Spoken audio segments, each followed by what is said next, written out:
Magandang araw mga ka-Microtech. Ngayon sa tutorial natin ay gagawin natin ang multiple hotspot server with VLAN setup.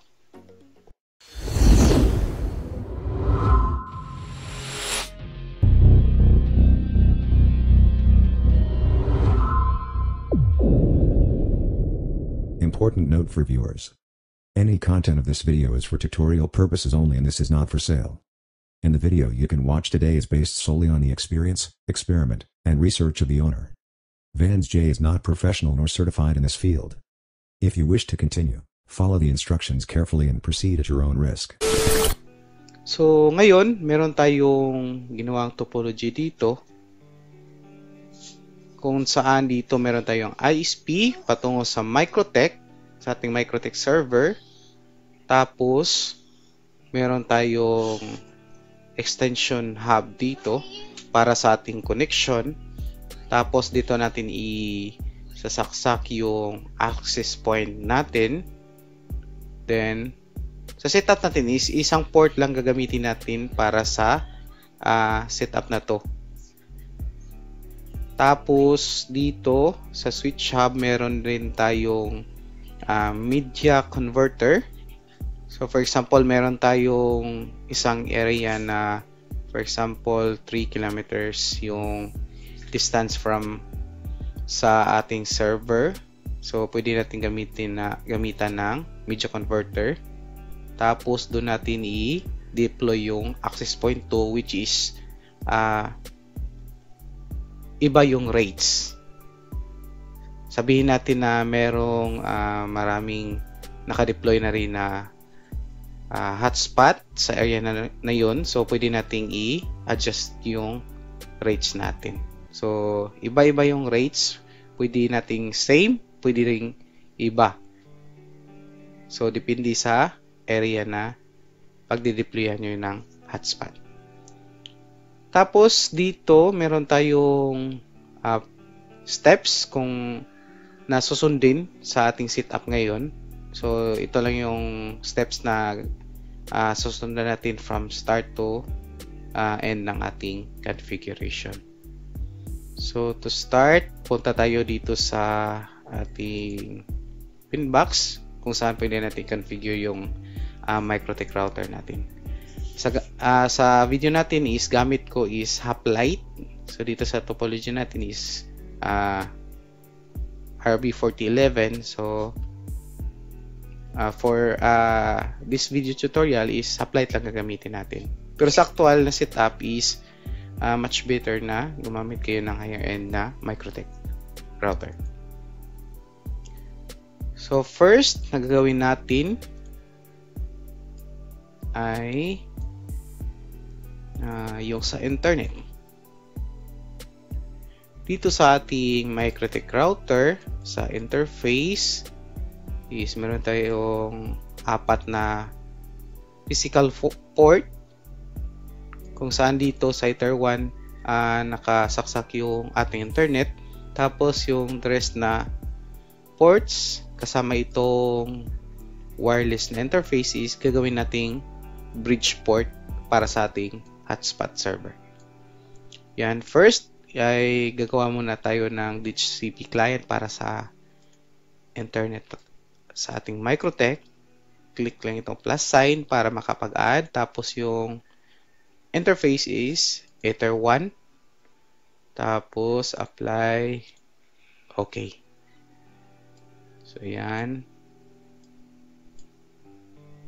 Tapos na tayo sa first step. Tapos mag-add tayo ng DNS kung wala pang DNS yung internet natin. Tapos sa number 3 is mag-add tayo ng NAT sa firewall para magka-internet yung mga interface natin sa ating local networks.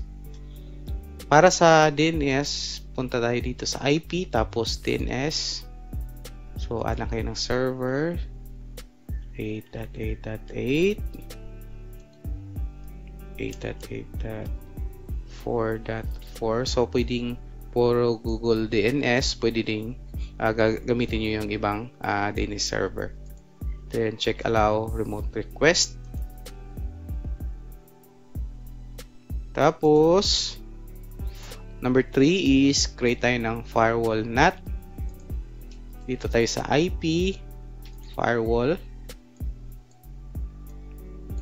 Tapos, sa NAT, tick itong plus sign. Tapos, chain is source NAT, SRC NAT.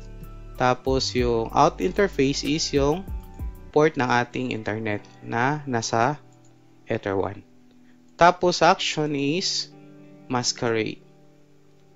Then, okay. So, lahat ng local interfaces magkakaroon na ng internet dahil sa firewall setup na ito. Try nating bago yan is gagawa muna tayo ng user para sa ating MikroTik router. Users. Tapos ito, papalitan natin ng password.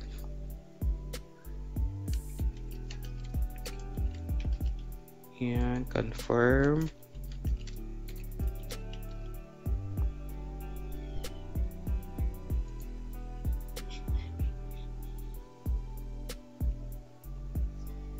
Okay. Tapos, disconnect muna natin. Admin.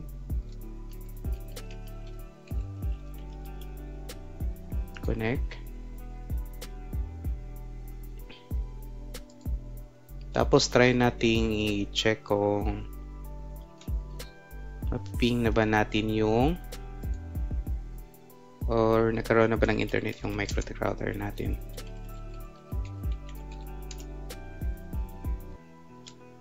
So yan, meron ng internet. So next step natin is gagawa na tayo ng bridge interface para sa ating hotspot server. Punta lang tayo dito sa bridge. Tapos dito sa bridge na tab is click lang itong plus sign para makapag-add. Tapos dito is bridge hotspot. Then okay.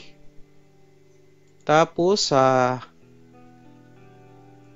step 5 is mag-add tayo ng mga bridge ports.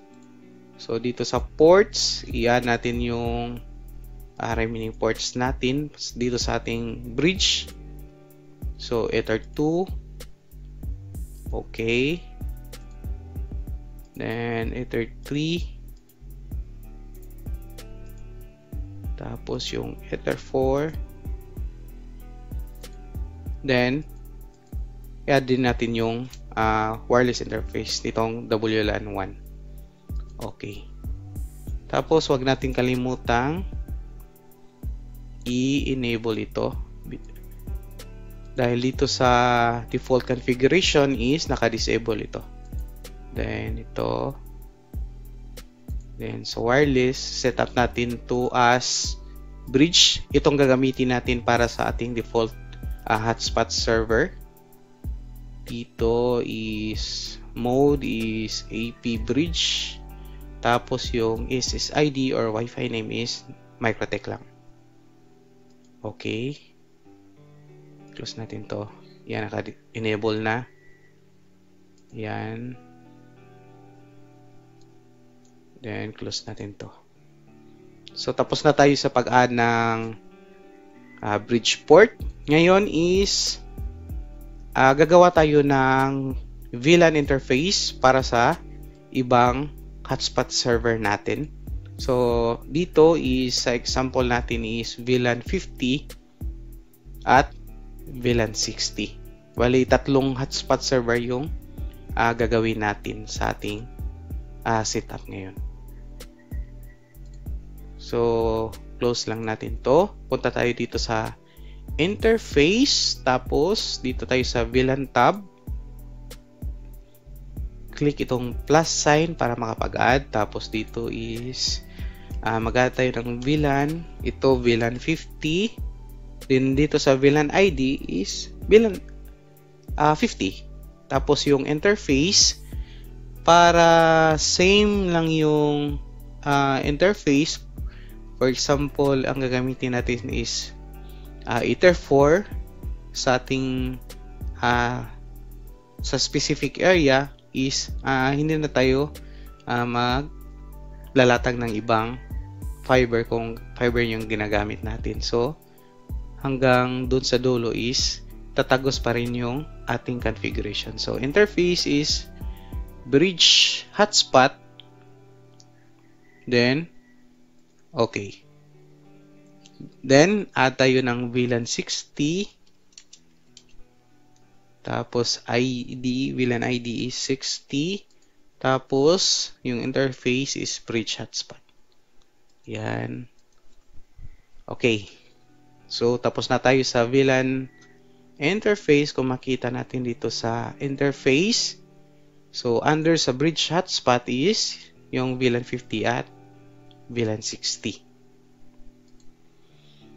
Then, next step is gagawa muna tayo ng IP addresses para sa ating VLAN server. So, gagawin natin is yung default server. Ito yung IP block. Tapos, yung sa VLAN 50 ito. Then, ito naman para sa VLAN 60. So, punta lang tayo dito sa IP addresses. Then, dito sa address is 10.0.0.1/24. Then, yung interface is yung bridge hotspot. So, dito natin ilalagay yung default na hotspot server natin. Yung walang VLAN configuration. Then, click apply. Okay. So, ngayon, tayo para sa VLAN 50, 10.50.0.1/24. Then, interface is dito sa VLAN 50. Apply. Okay. Then, for VLAN 60, 10.60.0.1/24. Interface is VLAN 60. Apply. Okay. So, check natin. Dito is 10.0.0.1. Tapos, sa VLAN 50 is 10.50. Ito. Tapos, sa VLAN 60 is 10.60. Ito. Okay na. Then, next step is gagawa na tayo ng hotspot server sa ating nagawang mga interface for hotspot server. So, meron tayong tatlong hotspot server dito sa ating setup. So, pwede po kayong gagawa ng additional na VLAN server. So, dito, gagawa na tayo ng hotspot server. Punta kayo dito sa IP hotspot and servers. Una natin gagawin yung sa default server natin. Bridge hotspot. Next. Pwede yan naka-check, pwede rin hindi. Kasi meron na tayong masquerade sa ating network. So, ngayon isaya lang natin yan. Next. Next. So, ito yung IP pool para sa ating default server. Next. Next. Then this name. So, leave it default lang para sa ating setup ngayon. Next. Next. Ayan. Tapos na tayo para sa ating default hotspot server. Ngayon is mag-a-add tayo para sa ating VLAN 50. VLAN 50. Next. Next. None.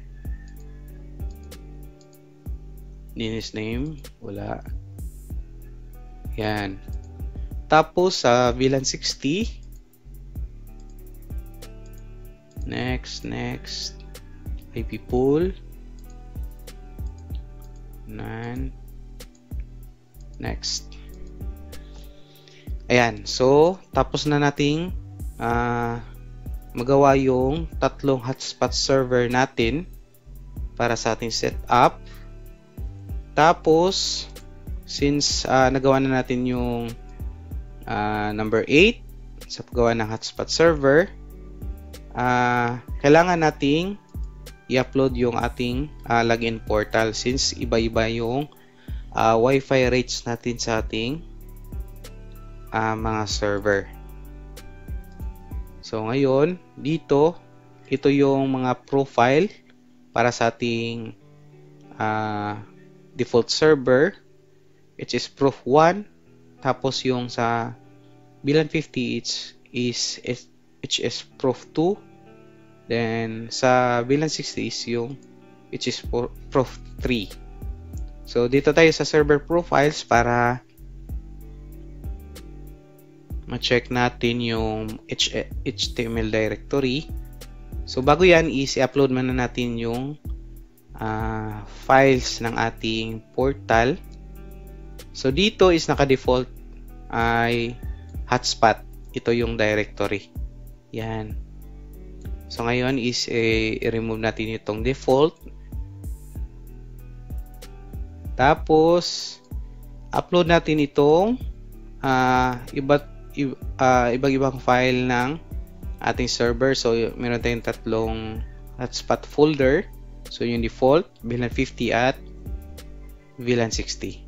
So upload natin to lahat.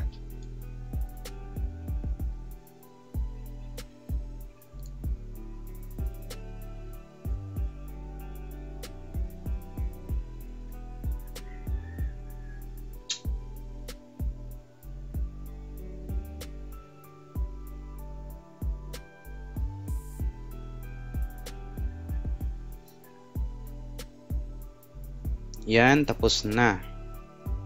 So, tapos na tayo sa pag-upload ng ating login portal. Tapos, dito sa server profile, kailangan nating palitan yung HTML directory ng ating login portal doon sa or base sa ating hotspot server. So, dito sa default server natin, ito is dapat naka-default yung directory. Yan. So, base yan dito sa ating file. Dito sa file list. So, lagi niyong tandaan, dapat naka-target ito sa specific portal na gagamitin natin. Dito sa 2 is dapat naka-VLAN 50 yung HTML directory. Okay. Tapos dito sa VLAN 60 is VLAN 60 na HTML directory. Tapos dito nga pala sa hotspot address, para hindi iba-iba yung hotspot address sa mga users during sa pag-connect nila. For example, sa default gateway, so copy natin to, palitan natin yung gateway or hotspot address dito sa dalawang server. So gawin natin same sila. Ayan, apply, para isa lang yung ituturo nyo sa kanila na i-open yung portal. So 10.0.0.1, pero yung IP pool is nakabase pa rin doon sa IP block na ginawa natin para sa VLAN 50 at VLAN 60 na IP address. So ito lang gateway yung pinalitan natin. Tapos ito dapat since ito yung parang usual na ginagamit ng mga customer sa paggamit ng hotspot or yung mga window. Yan, tapos apply. Okay. So lahat na mag-connect is yung default na IP gateway lang ang gagamitin natin. Tapos think okay na tayo dito sa ating setup. So tapos na tayo sa number 10. Before natin i-test yung ating setup, so ipapakita ko muna ngayon ang physical na or yung actual setup ng ating setup ngayon based sa ating topology ngayon. So dito meron tayong naka-set up na Microtech. Dito yung ating Microtech. Yung port 1 is nandito yung internet, tapos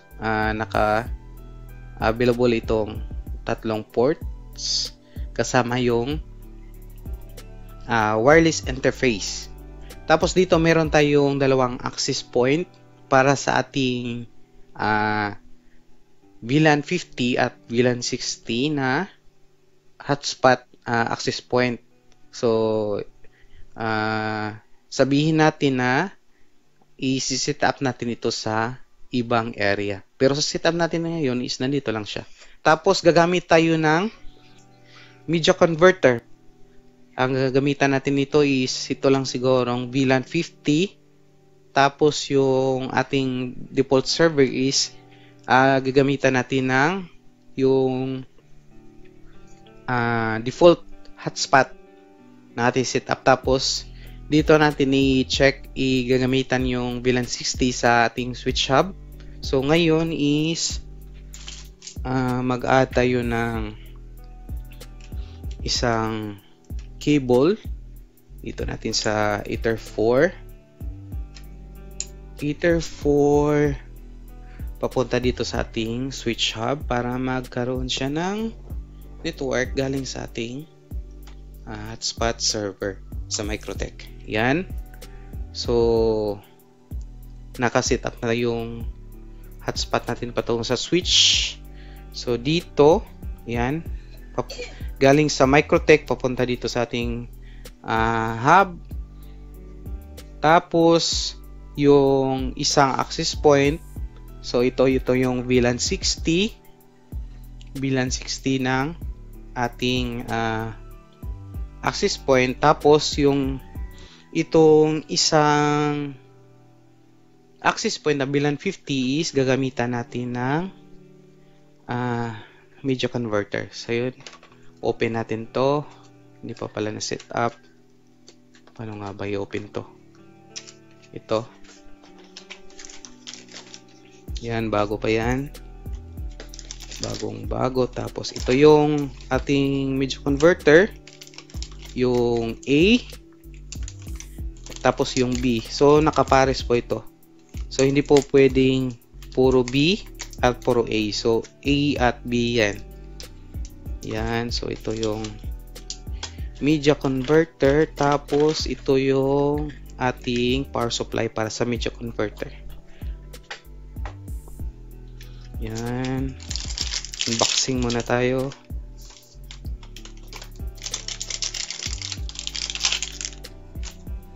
Tapos ito dito sa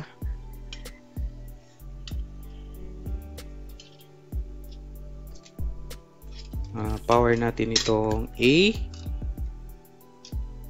Ay, dito pala. And ito yung sa B.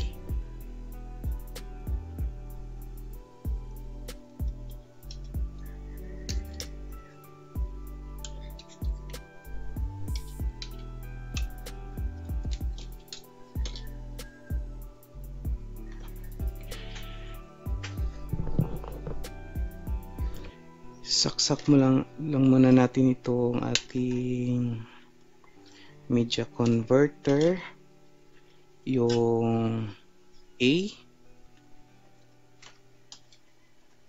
Yan, nasa na yung saksak. Yan. Milaw na yung A. Tapos yung B.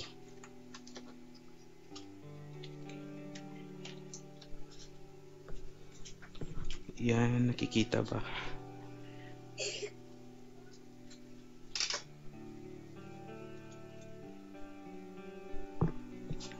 Yan, so yan. Nakailaw na. Tapos dito sa B, dito yung sabihin natin ito yung station ng ating access point. So isaksak natin yung LAN dito sa ating LAN port sa ating media converter. Tapos itong isang port ng ating fiber is ito yung galing sa ating main server. So tapos dito sa server natin galing sa switch hub is maglalagay tayo ng isang kable patungo naman dito sa isang media converter na A. So ito yung media converter na galing sa ating main server. Yan. So kailaw na. Tapos para mag-connect ito is lagyan natin ng fiber cable na meron ng connector. So ito yung gagamitin natin. So from A, ayan. So yan yung A.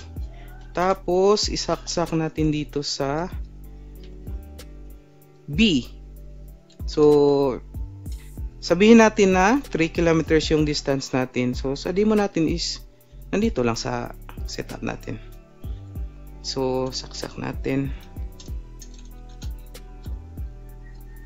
So yan. So kung titingnan natin, so umilaw na yung lahat ng LED.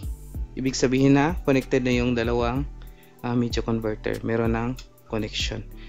Ngayon, since na-set up na natin yung ating target na topology based dito sa picture, so ito yung last natin na set up sa ating hotspot server. So ngayon ay meron na tayong ibang station ng ating hotspot server.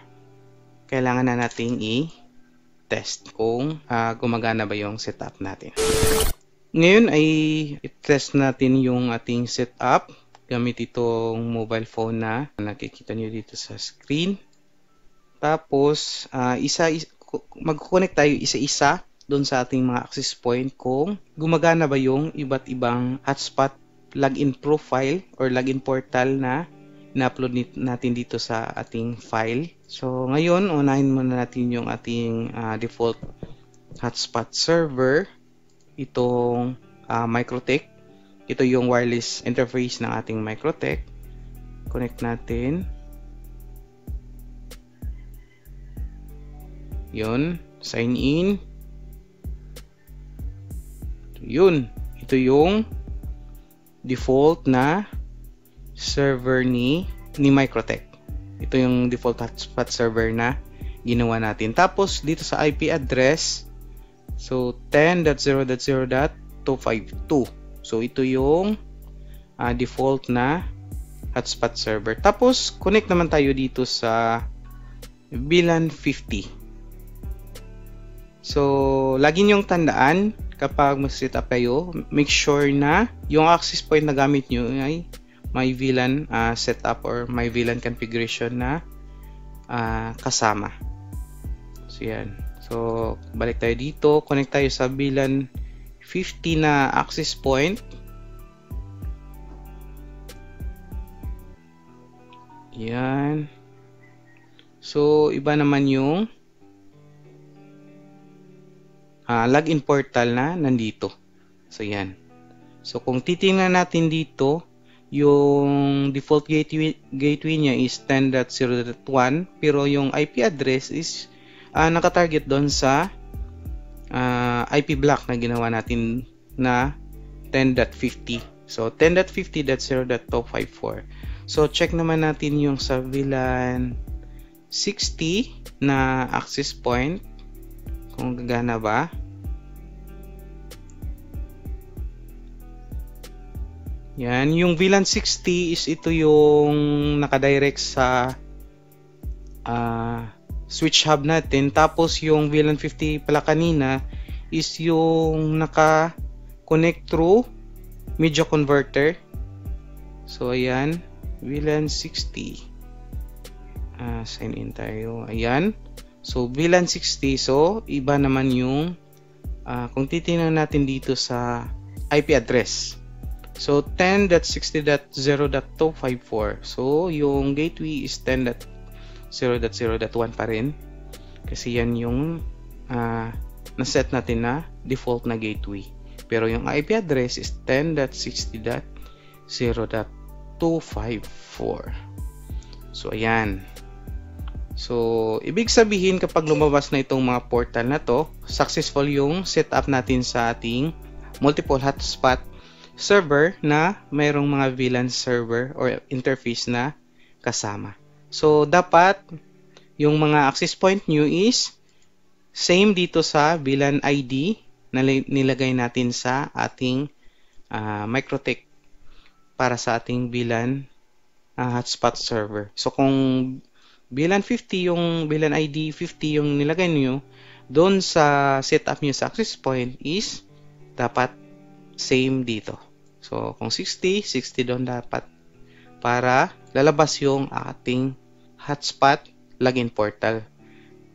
Kung naka-configure na ito sa VLAN, so yung default ay hindi na lalabas dito. So kung ano yung nakaset, so yun lang dapat yung lumabas dito sa specific na access point.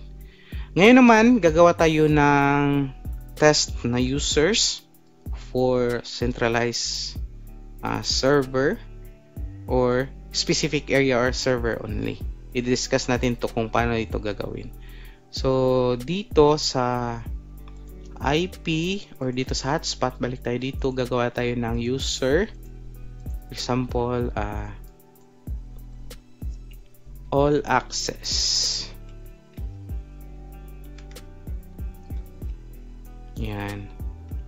Then password same lang, all access. Apply. Tapos dito is default lang muna. Apply. So kapag all access or centralized yung codes na nilagay nyo, dapat dito sa server is naka-all. Ibig sabihin yan, lahat ng access point is pwede siyang maka-connect. Itong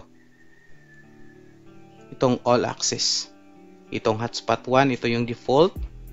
Tapos ito yung VLAN 50, tapos VLAN 60. So kung gusto nyo sa iba't ibang area, pwedeng mag-login yung codes. So yan. Tapos kung specific lang na server or area yung users nyo, for example, ito is for VLAN 50 lang. VLAN 50. Yan. Tapos dito sa server is piliin, i-target mo lang dun sa specific server.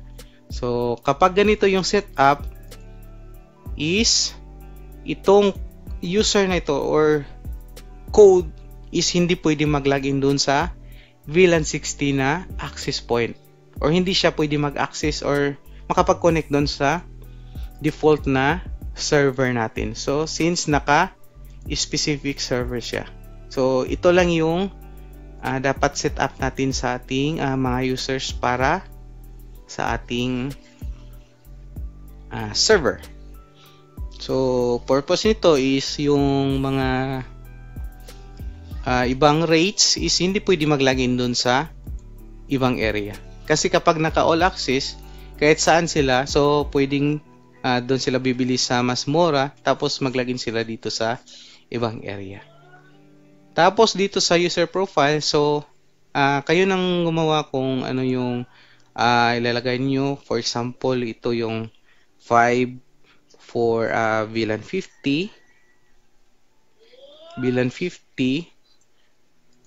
Tapos meron din kayong 5 for VLAN 60. Tapos 5 for default. Ayan. Then, iba naman yung sa 10 na rates for VLAN 50.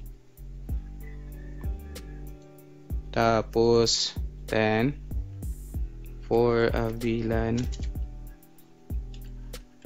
60. So, hanggang sa anong rates yung provide mo sa mga users. So, nakadepende na yan. So, dito lang yan sa profiles. So, yan hanggang magawa nyo lang lahat. Tapos, I think, yan lang naman siguro. Servers. Yan. So, kapag nagawa nyo na lahat yung yun is, meron kayong multiple hotspot server. Tapos, pwede nyo ma-customize yung mga portal. Nakadepende dun sa area.